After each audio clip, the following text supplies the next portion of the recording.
I should be live. Hi guys, how is everyone? Sorry, I'm like a couple of minutes late. You guys, I'm late because Sephora just arrived. So I had to open my Sephora box. I don't go shopping at the store. And so I just do my Sephora like binges where I have to like replenish my different things. And so when Sephora comes and when Sephora shows up, it's a huge day in my house. So I was just getting very excited because my lip gloss arrived. Okay. Welcome everyone. I love Sephora too. I thought I ordered a different color. Does anyone else order online and you thought you bought the diamond milk and it came with the gloss bomb?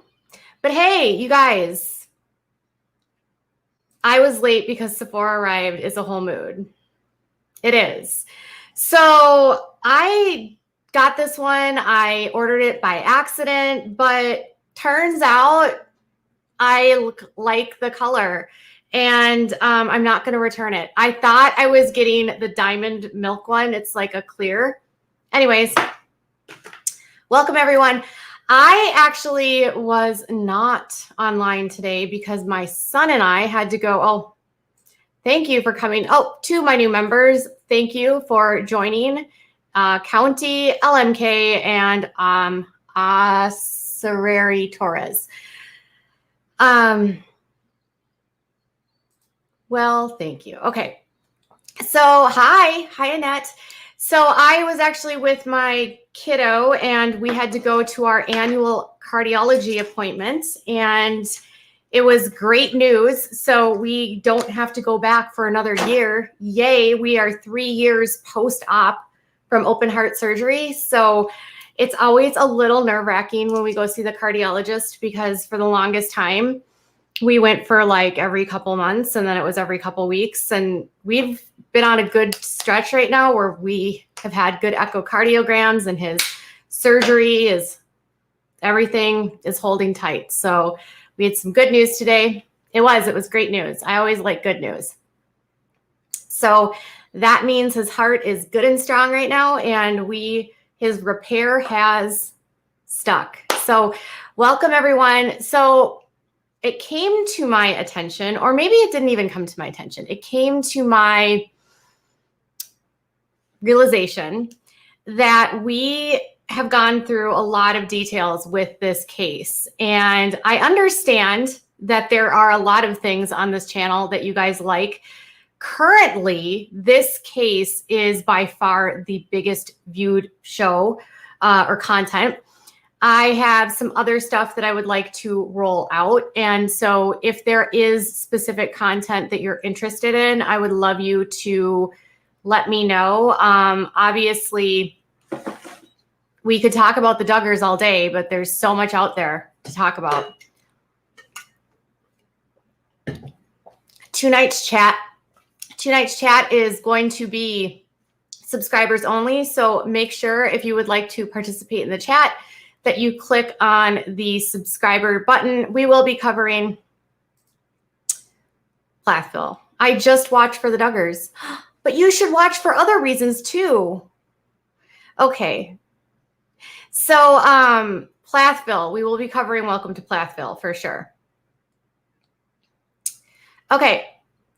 Just the Duggars. Okay, just the Duggars. Apparently all you guys want to watch is the Duggars. Okay. All right, this has put me in a pickle. Thank you for becoming a member here, Elizabeth. Okay, so the government has released some of the transcripts from his bond hearing.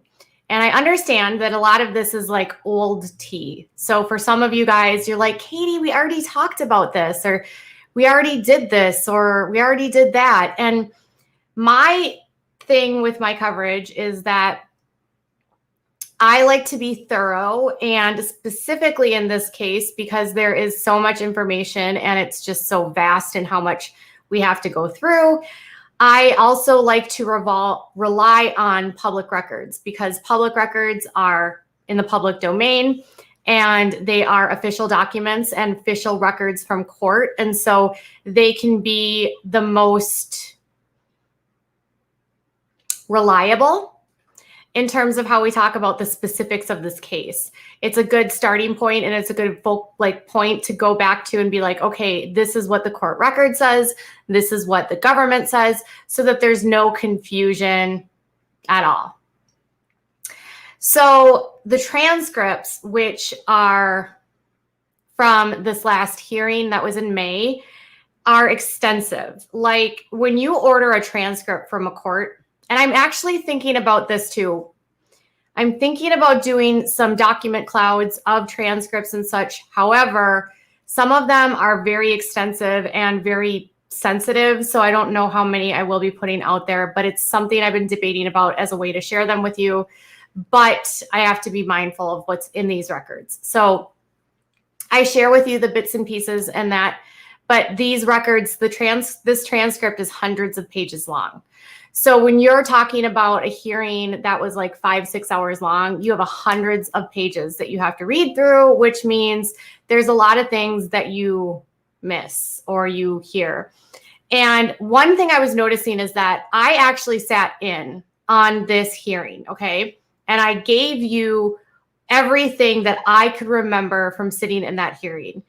And I realized now that I've read through the transcripts that there were things that I didn't remember, or there were things that I was busy writing notes. Like I am a copious note taker. And I was like, you know how when you're taking a note, you're not totally listening? Yeah, like that's kind of where it was at. So there were some things that I just didn't either ping to, or you know how when you reevaluate something and you're like, wow, that is something that was a really important minute. Like this was a really important, necessary step that they needed to uncover to make sure that they had the right person. And this, you start sifting through the testimony and you're like, well, this happened, and then that happened, and then that happened. And you're like, oh, wow, like that's a lot of mistakes, or just a lot of missteps, or a lot of, whoa, he really did that. So one of the biggest things that is the hardest part of cases like this is identifying who was the person that was sitting behind the computer, downloading the content onto their computer. Just because it's somebody's computer and the IP address is in somebody's name doesn't mean that that person is the person that downloaded the content. We know in this day and age, there's a lot of people that can access your computers. We also know in the Duggar family, there are a lot of people, like a zillion. Like I always say 47,000.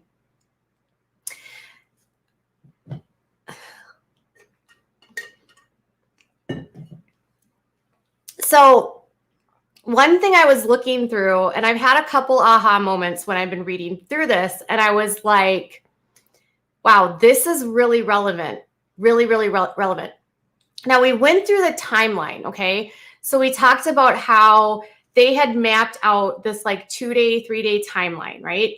And they had outlined in that timeline which dates and what times of day things were happening. But I want to share something with you. Whoops, one second.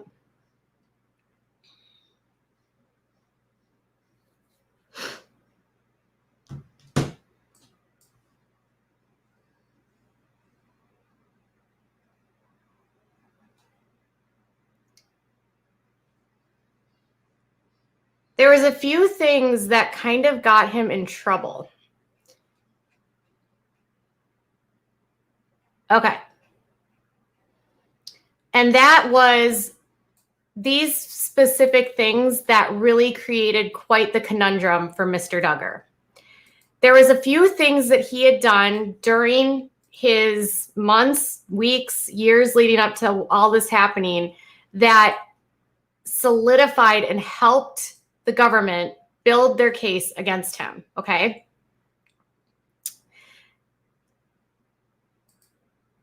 Thank you. You're welcome. Okay. So one of the things that we talked about was this Linux partition, the partition that he had placed on his computer that had been installed on May 13th. So they put on May 13th a partition called a Linux partition. He installed it, right? And so this is how they explain it. A Linux partition is something that can divide a hard drive of a computer into two isolated sections. So basically what it means is you can make one computer into two sides, separate sides, both independently working upon each other. So there's two separate sides you stated that operated independently. Does that mean that what is done on one side is not available on the other side? No, sir. They are two separate working computers, basically. Thank you. Now, the Linux partition that was created on May 13th, was it password protected per the forensics examination? Yes. We found that the password for the Linux partition side ended in the last 4 digits of Mr. Duggar's birth year. So they know that it got installed, and Josh Duggar, if you remember, refused to give them passwords, okay? So when he refused to give them passwords, they had to do the forensics to like drill these down to find the passwords for each one of the things that was in here, okay? And it says that the birth year was the last 4 digits of his password to Linux, okay? So that was a big mistake, right? He uses a password that has this at the end of the last year. But then they say, and then they further found that through continued forensic examinations that the same password was used for years for things such as personal bank accounts, utility websites, social media, and I believe that it was also for the Duggar family social media accounts. And then it was also at one point his login for the Family Research Council, which I believe was in Washington, D.C. So someone installed the Linux partition onto the desktop computer at Josh Duggar's work. When they installed it, the password they used to protect it was the same password that he used for everything else. And remember how I told you that the social media that is run by Anna is not Anna?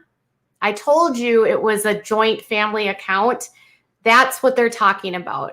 Even though the name says Anna Duggar on it, it's not actually Anna's social media. It's the family social media. So one of the biggest mistakes he made was installing a partition and using the same passwords. Now, passwords and using the same passwords for multiple things is not uncommon at all. And it's one of the biggest mistakes a lot of us make. That's why I don't use the same passwords for literally anything, because once you get hacked or someone attempts to hack you, if they figure out that one password, they can find access and get into everything. So they were able to figure out, okay, he installs this Linux partition into there, okay? And they say this is the place that law enforcement during their investigation determined he was employed at prior to this. Yes, that's correct. What specifically was located on that side? So basically everything that was relevant to our child exploitation investigation. We found the material, we found BitTorrent peer-to-peer file sharing programs, as well as the Tor browser. So remember how he said that they might find the Tor browser on his computer when he sat down with them in the back of the car? They found that on the Linux partitioned side. So they found the dark web on that side. So they say, was Covenant Eyes on the partition side? So he was using this program called Covenant Eyes that he was trying to hide things from Anna. he was taking more steps to try to hide what he was doing to his wife than he was like to the feds. Instead of like thinking about having multiple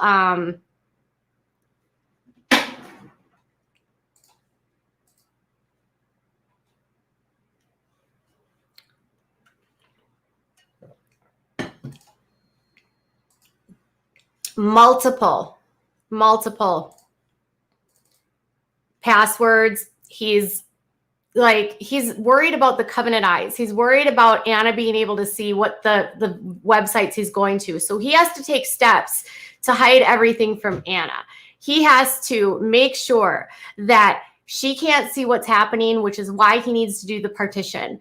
But my thing is that in the middle of all of that, instead of using a different password, if in the event that someone figures out that he has this on his computer, he just uses the one that he uses for everything, which is ridiculous. And if you think about it, Anna might know that password. So what would happen if Anna would have showed up at work? Imagine this. If Anna would have showed up at work, that day and she would have used that password and been like, oh, what's this? I mean, I don't think that Anna would have been doing that, but right? So it says, no, it was not. And we later learned from the representative of Covenant Eyes that it will not work on the monitor of the Linux partition. So he specifically picked Linux, again, because it would hide things from Anna. He was more concerned about hiding this from Anna than anyone else. He did not take necessary steps to hide this from the feds, to hide this to have a hidden track from anyone else. It was all about hiding from Anna. From Anna. Anna, this is why you need to get away from this man. He is not an honest man, in my opinion. So does that overall mean anything done on that Linux side would be detected by Covenant Eyes? That's right. The accountability partner would have not seen anything on the Linux side of the partition. So anything he's doing on that side, Anna is not getting a report from, and she has no idea, no clue what he's doing. So he says, with respect to the MacBook and the officer, before he move on, did he testify that part of the Covenant Eyes is that it creates a report of an individual, whoever the subscriber is and the user is of the internet use, and sends it to the accountability partner? That's correct. And in this case, the account holders were Mr. Duggar and his wife. Is that correct? That's correct. All right. So he knew that if he was doing something on that computer and it had illicit content on it, and that doesn't just mean the kid stuff. He admitted to having an issue with liking to watch the down and dirty stuff, right? That's consensual with adults most of the time. So they were thinking that they were trying to prevent him from watching that, not thinking that he was doing this. Okay. So, all right, with respect to MacBook, could you tell us, or could you tell the court rather, if the forensic examination of the device identified both BitTorrent, the peer-to-peer file sharing network, and then separately Covenant Eyes? Yes, sir, it did.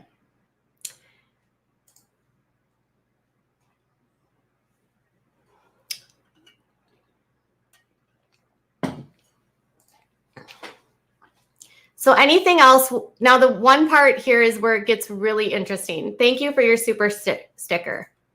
Yes, this is a transcript from the bond hearing. Anything else of evidentiary value that was learned as you discovered from the MacBook? Now, this is another mistake that Josh Duggar did, and this is another way that Josh ended up getting caught, right? So it says, we learned that Mr. Duggar had backed up his previous iPhone, which I believe was an iPhone 8, to that MacBook, and which it allowed us to obtain the text messages, email messages, pictures, you name it, from the MacBook. itself, especially for the date ranges of May 13th through May 16th of 2019. So I don't know if any of you guys, when you get a new phone, you keep your old phones. I do. And so he didn't keep his old phone. So he went and bought a new phone, and then he turned in his old phone. Okay. So a couple months before they did the raid on his property, he had turned this phone in and he got this phone. And so but his mistake was this phone he thought he got rid of, but it was backed up onto his computer. So all the text messages that were in this phone that he thought were gone and not in this phone were on his computer. So it says, from May 16th, were you able to do forensic locate the iChat messages coming from the MacBook? And it says, yes, we were. So they were able to extract all of his text messages and his chats because the phone he handed in, he backed up to his computer on his MacBook, and he never deleted those messages. Had he not backed this up to his computer and that would have been gone, they would not have been able to place him at that computer. Think about that. If he would have just chucked this and not synced it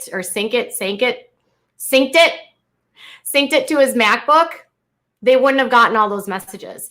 Now, I don't know if you're a Mac user. I am.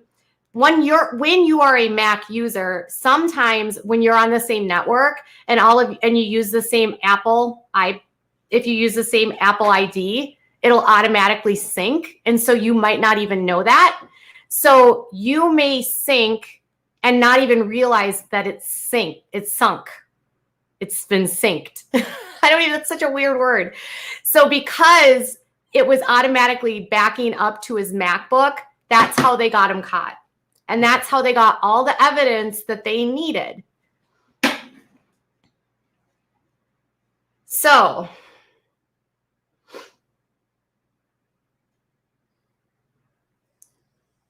they were able to get all of this together. So they did an examination, a forensic examination of May 13th through the 14th and the 15th.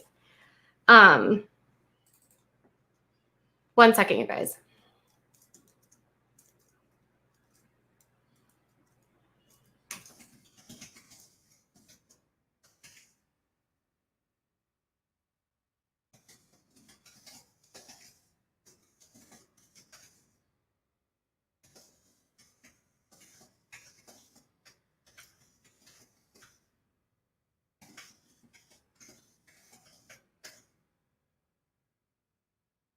Okay.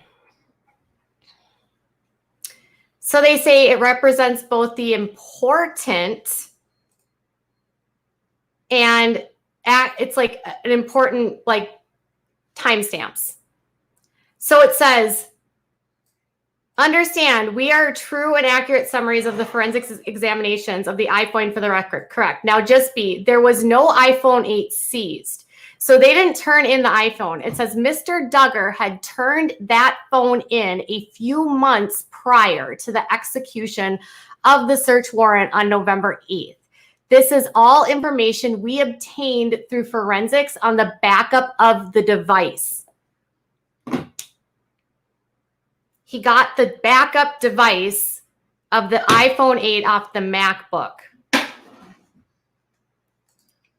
What would have happened if Anna would have caught him with covenant eyes? She has no authority over him in the cult as they are. I see, exactly. She would have had to probably pray for him. So they go through the different exhibits. And his attorney, they object to lack of foundation.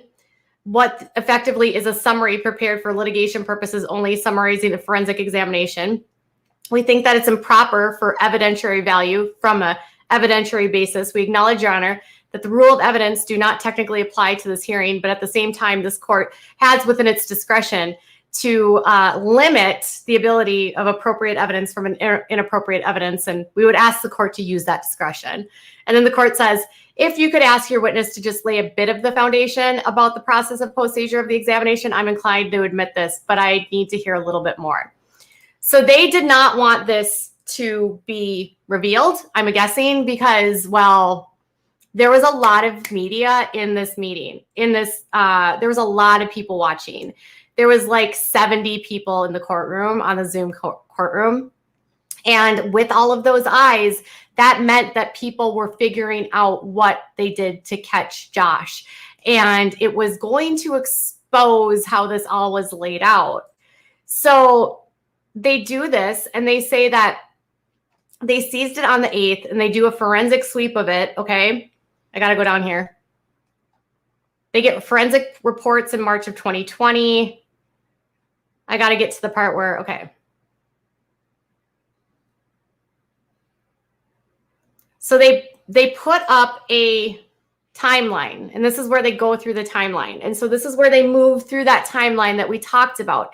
Now on the screen, when we were in the hearing, there was an actual like photograph of this. Can I get a shout out? Yes, Princess Me. Thanks for watching, sweetheart. Okay, and thanks for the super chat. So it says, could you please explain the important events that happened and bullet point them? They say on May 13th, that's when they discovered that the Linux partition was created on the HP all-in-one desktop computer. And also that the Tor browser was installed on that side of the partition. Moving on to May 14th, could you note and explain the different events located and determined, identified the forensic exam? Yes, on May 14th of 2019 at 4:14 p.m., Mr. Duggar's iPhone was utilized to take a picture of a vehicle on the motor car lot. So at 4:14 p.m., he's legit at the car lot taking a photo of a car, and we were able to determine that based on the latitude and longitude that it was geolocated near that lot.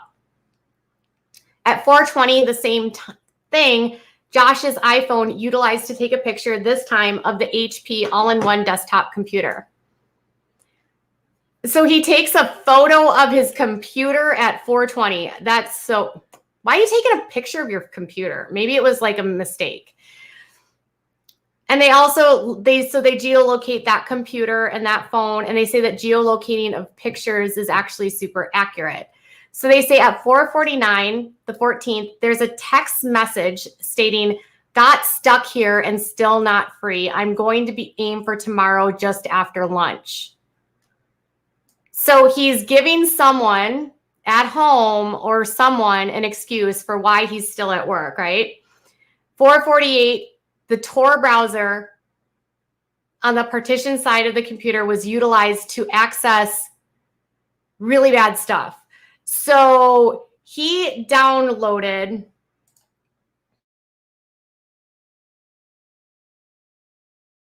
looking at content of adults essaying other adults. So, but not consensual. So there's different kinds of contraband, and there's actually like, there's kids getting hurt and then there's adults getting hurt. So not only was he doing this and looking at kid stuff, but he was also looking at content related to adults getting essayed, which is why I say again that Anna needs to leave. And I truly, truly, truly hope that she realizes that this is not okay. So I'm just going to take this off the screen and read it to you, just because there's some explicit stuff that I don't want to have on there. I don't want to trigger anyone. But at 4:48, they download it, and he's looking at sites associated with SA. And then he's also looking at CSAM. He looks at a file name with a file name download, which was viewed on that computer between 5:28 and 5:38 that same day on the same computer. He goes onto the BitTorrent website and he grabs the file movie 214 from torrent, and movie 216 files were downloaded onto his computer. at 5:41 and through 5:46 of the user of the same all-in-one computer accesses multiple Tor directory sites associated with BitTorrent peer-to-peer file sharing networks. And at 5:42, that is when Detective Calmer from the Little Rock Police Department downloaded that one file for him. And that specific address was associated with his subscriber account. So if you remember, at 4:48, he was sending a text message to someone that he was just stuck in the office. And within 9 minutes of that time, and then within an hour, he was downloading content that was horrible, horrible. And then he goes in at 5:48, and he, through an iChat message, he sends a message to, I'm assuming, Evan Stewart, Carlin's husband. I believe he sends a text message to Evan Stewart because he's talking about Carlin. And he says, at 5:48 p.m., he sends a text message. It says, I have your Versa down here for Carlin, by the way. Versa is a car. And I'm assuming he's talking to Evan. I've got your Versa down here for Carlin. I'm at my car lot. So at 5:48, he's texting someone connected to the Bates. And then at 6:01 to 6:05, his phone takes multiple pictures of vehicles at the car lot. So he went from texting someone at 5:49 and being like, hey, I'm stuck in the office, or 4:49, to doing like an hour on the dark web looking at horrific content, to being like, hey, Evan, I've got Carlin's car. And then he goes onto the car lot and takes photos of the cars. So he takes photos of multiple cars on the car lot.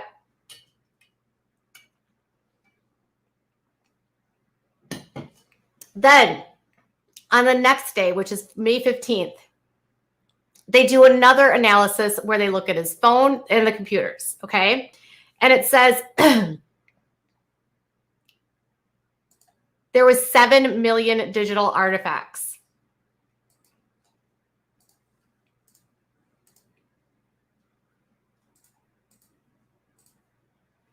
So it says, this was extracted analysis both from the Department of Justice and from Homeland Security investigations. These computer forensics examination line out everything that you see here.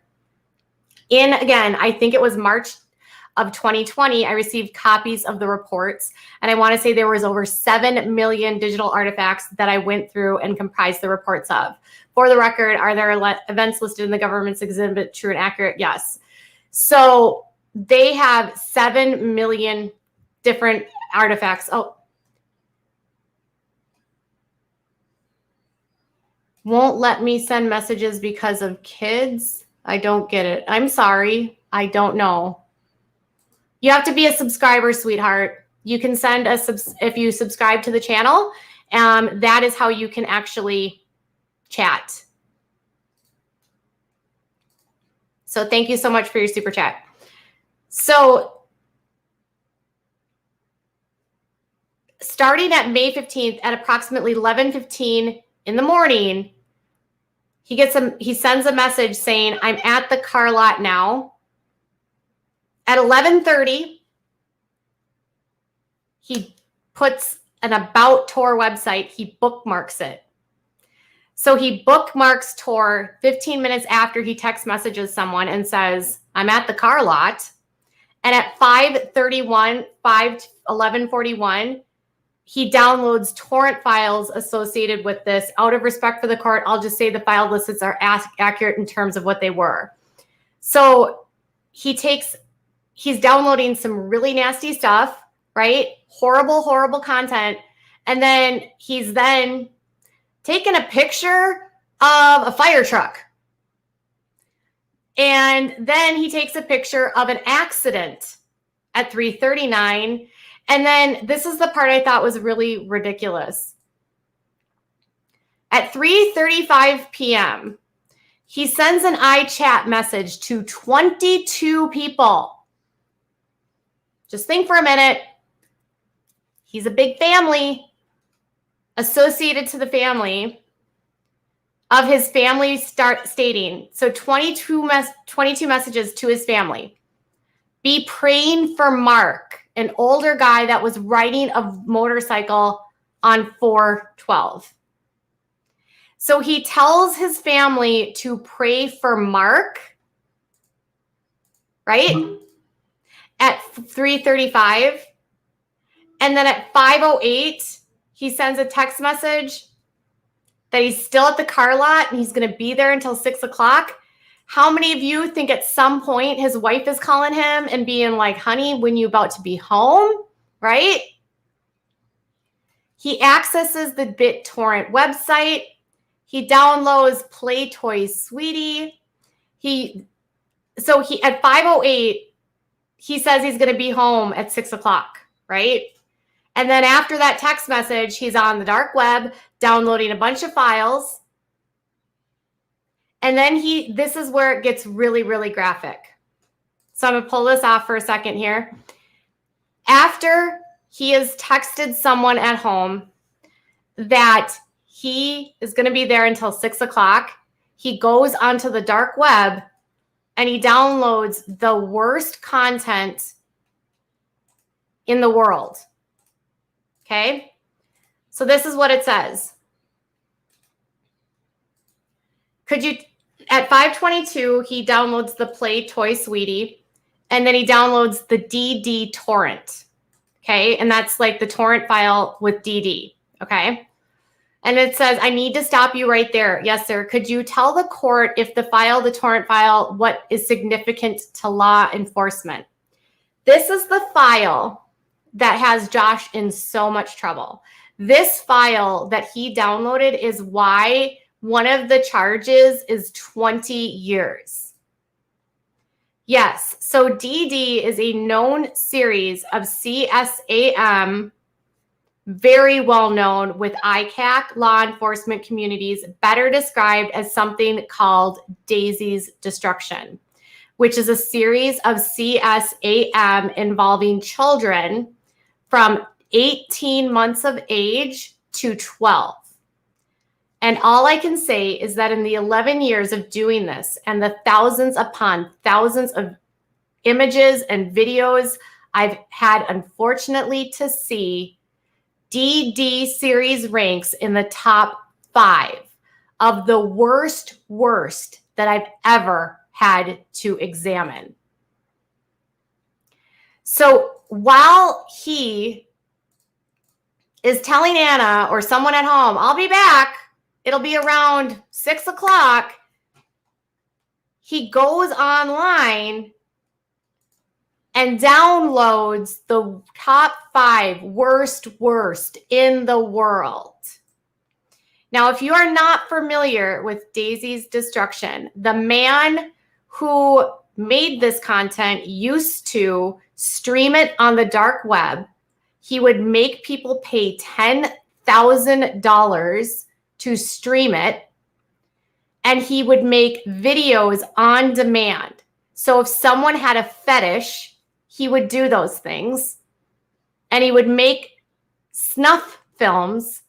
And in one of the videos in the series, a little girl is actually, her life is ended. And they bury themselves. They have to dig their own graves. And it's an 18-month-old little girl that also gets, it's horrible. Okay. So Peter is his name. I believe, I can't remember, it starts with an S. He is in the Philippines. He's from Australia, and he is going to be in prison for life. The Philippines does not have the death penalty, and the country of the Philippines actually considered reinstating the death penalty for this man. So that's why Josh is in so much trouble. Like, kids were literally killed for this content. And it's that content that he downloaded that is why he's facing 20 years. So I understand if that's triggered you, and I do apologize. I'm just trying to be as, this is why he's in so much trouble.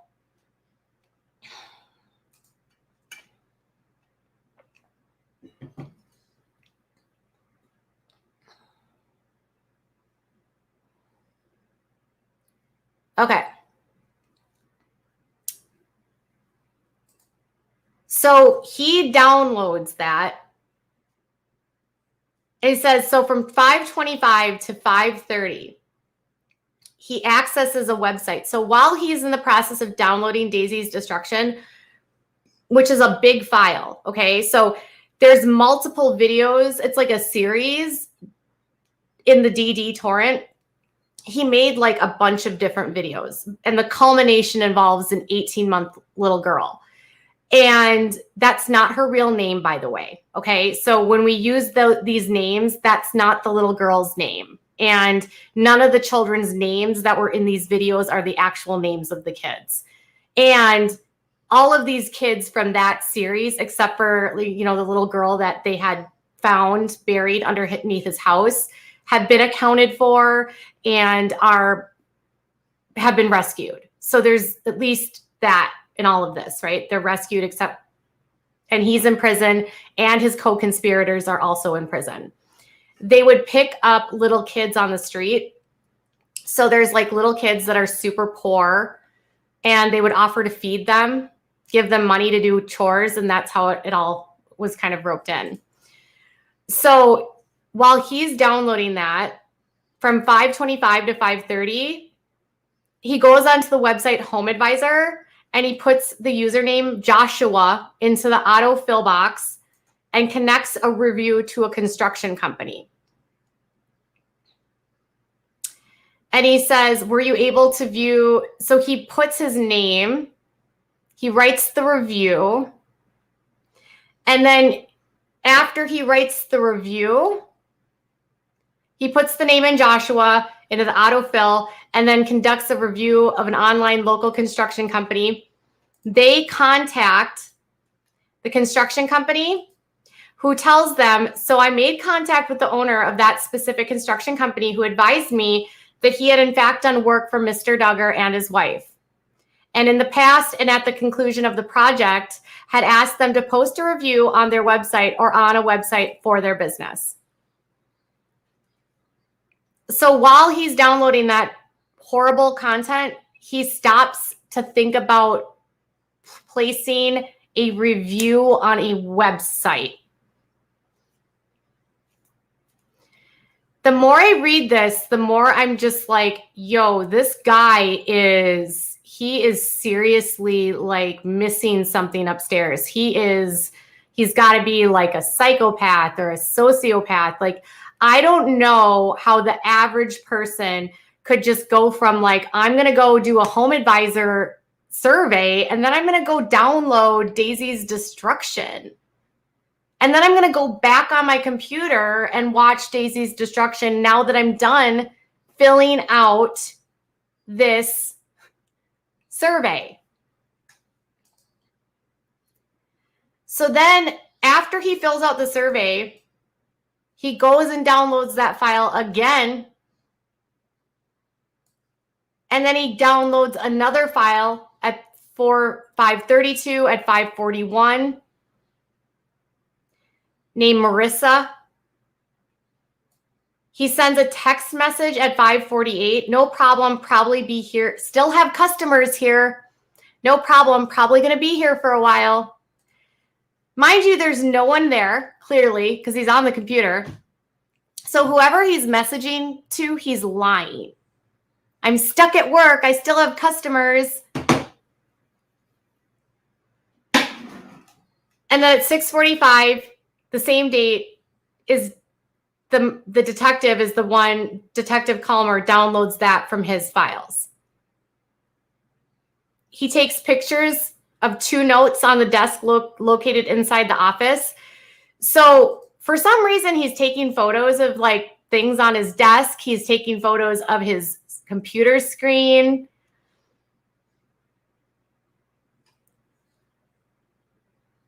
And they said it was the same desk as the wholesale desk. They also download something called Pedo Mom on the 16th. It takes a picture of the desk in the main office again. So he has a lot of experience. He has a lot of experience doing these kinds of cases, right? If Josh had not had his computer back up his phone, they would not have those iChat messages, because once he got rid of that phone, those messages went with the phone, right? And they weren't on the phone that he newly purchased.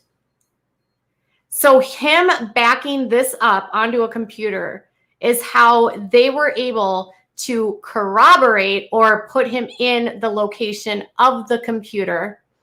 But not only that, he used the same password for the partition as all of the passwords he had used for other things like his bank and social media accounts and utility websites. And then on top of that, he fills out a home advisor review while he's downloading Daisy's Destruction.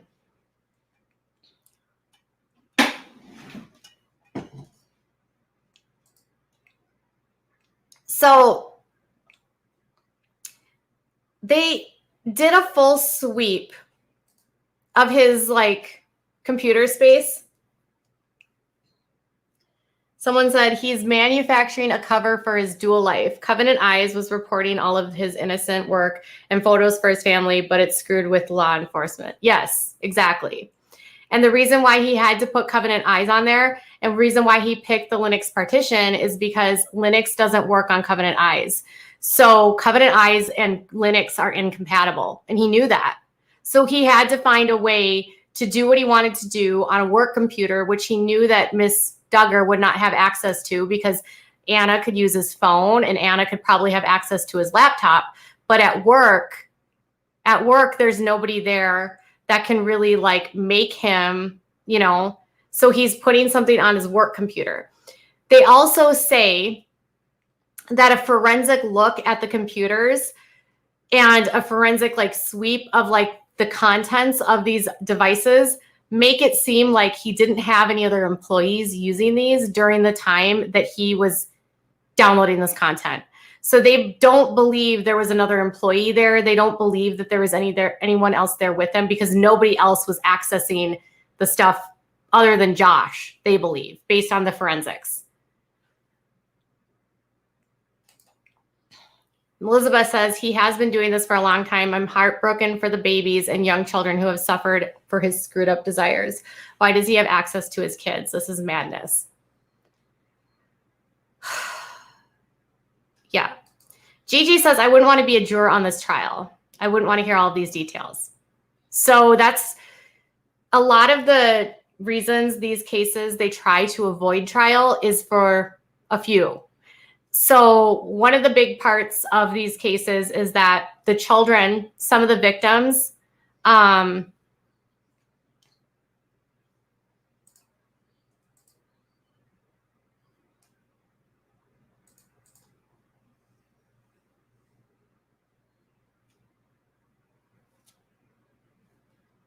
okay.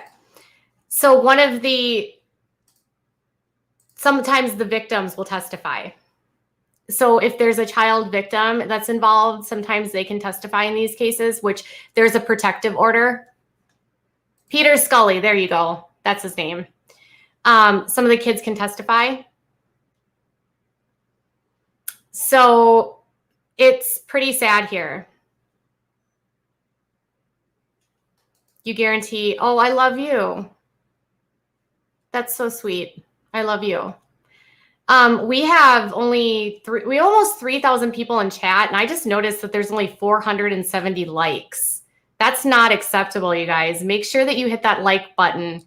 The chat is moving so fast, but you guys are doing amazing. Hit the like button. We just have a couple more things that we're going to go through here. And to everyone that has done super chats, Kim and Jennifer Lynn. 5-month member here. Well, awesome, Jennifer. Thank you for the super chat. Okay. So there's a lot of, like, on top of all of this stuff, the victims are in the Philippines. Yes. That's just the Daisy destruction stuff, though. There was content on his computer that is not from the Philippines.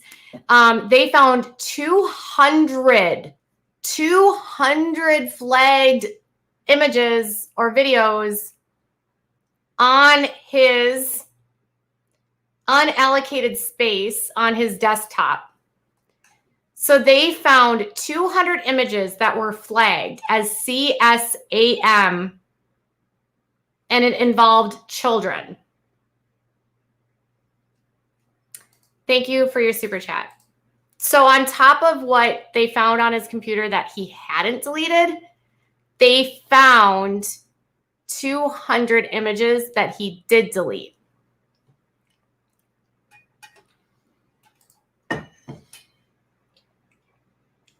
And he said it's very common for them to delete images. Yes, 200. I'm not lying. 200 images.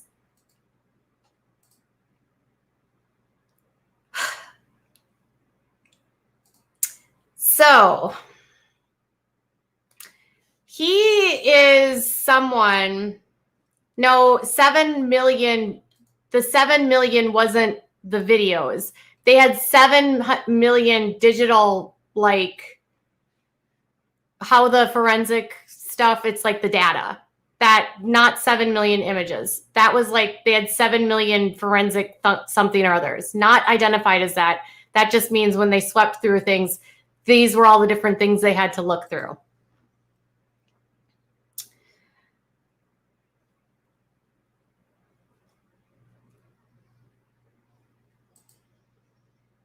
I manage, what?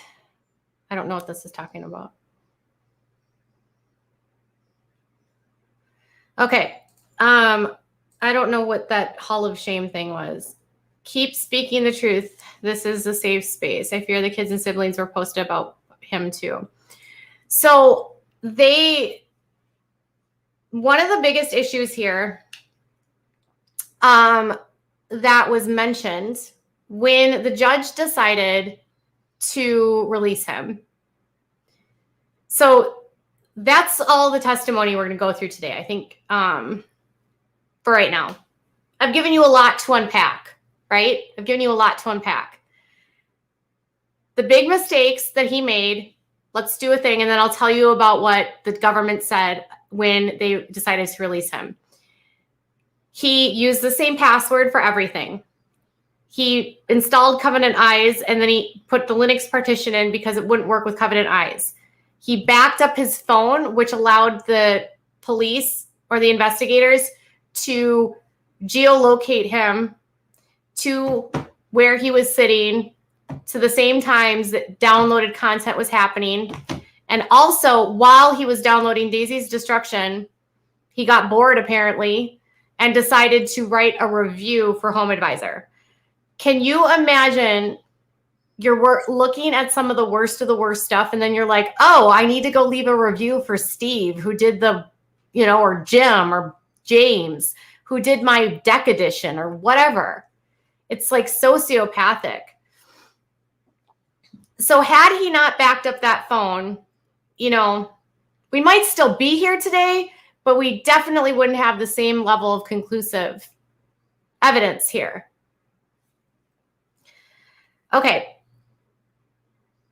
So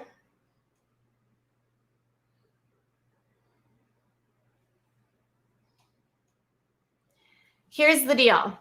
When the judge made the decision to say Anna, or to say that Josh could go home, or not go home, but she was going to let Josh out, she said that Josh could have unlimited access to his kids.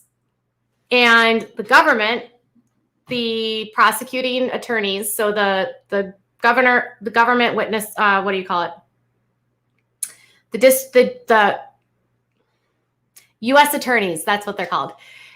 they objected to him getting access to his children.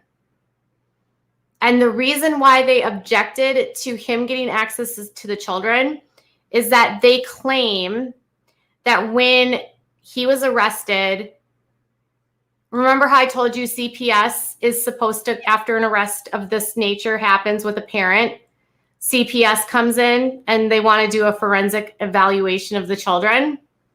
Well, I guess they didn't want the kids to be evaluated, and they were preventing the police and CPS from properly evaluating the children to determine if the children were victims.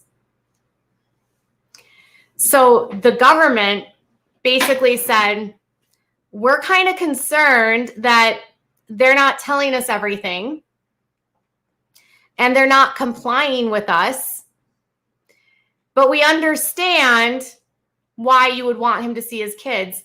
And the judge said that parental rights are like a really big thing, and that she wasn't prepared to strip him of his rights because there was no evidence thus far that anything had happened.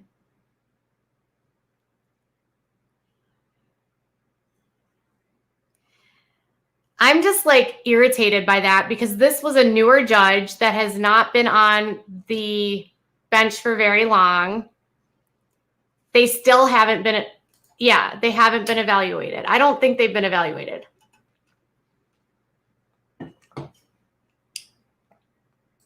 Now, there's a stipulation in his, they put in a protective order, okay? So they issued a protective order for the child victims in this case, and they said that we will not be able to know the identities of the victims, which we shouldn't because they're minors. There was a stipulation in there about his own children. And so it does sound like child advocate groups or a guardian ad litem might be involved in this case.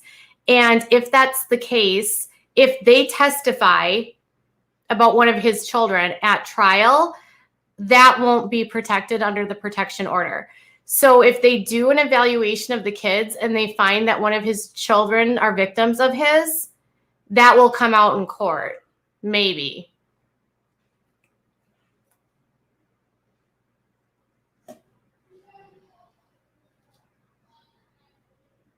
Yes. It's pretty scary. So we have been very, very busy here. We're at almost an hour. Can you guys just tell me if you like these longer streams? I've been getting a lot more questions about these longer streams, wanting to do more longer streams, wanting to have deeper dives into things.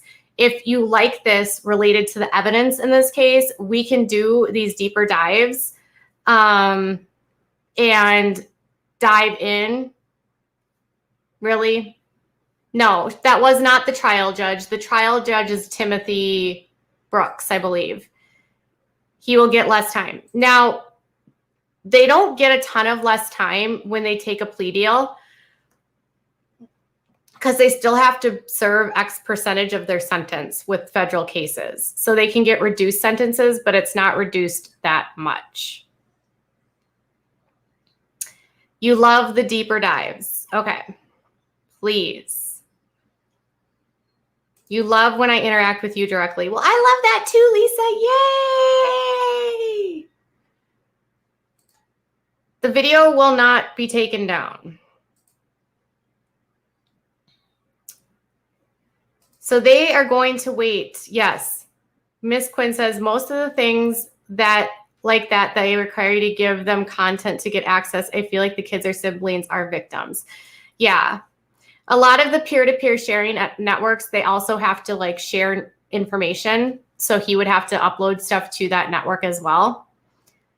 So yeah.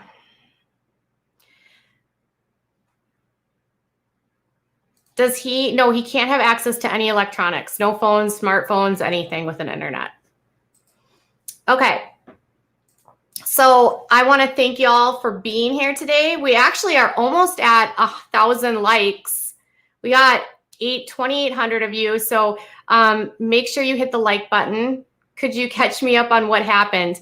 Michaela, make sure that you rewind because this is a long stream and this was a lot to go through. If you're interested in the daisy destruction stuff and it's not for the faint of heart, Australia's 60 Minutes did an interview with Peter Scully. If you like go on to YouTube and you do Peter Scully 60 Minutes, you can actually get an understanding of the daisy destruction stuff. It is not for the faint of heart.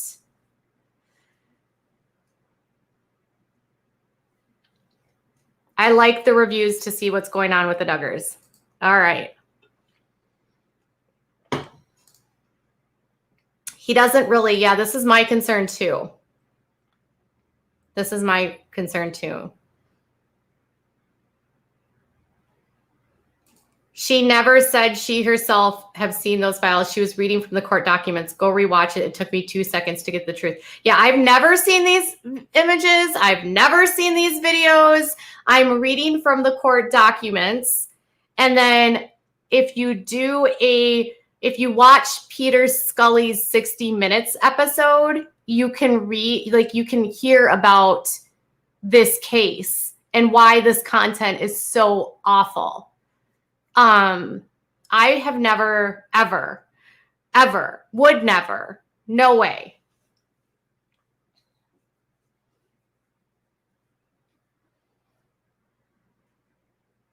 The details are really tough. Court documents are all available on the PACER website, which is the federal court system. And you can set up an account with PACER and you can buy court records. I think it's like 10 cents per page. So, you know, this one, I don't even know.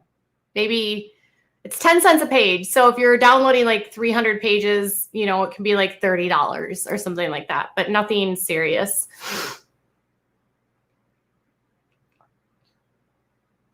Yes, and the 60-minute female host, and she did a very good job. And she interviewed him, and he's crazy.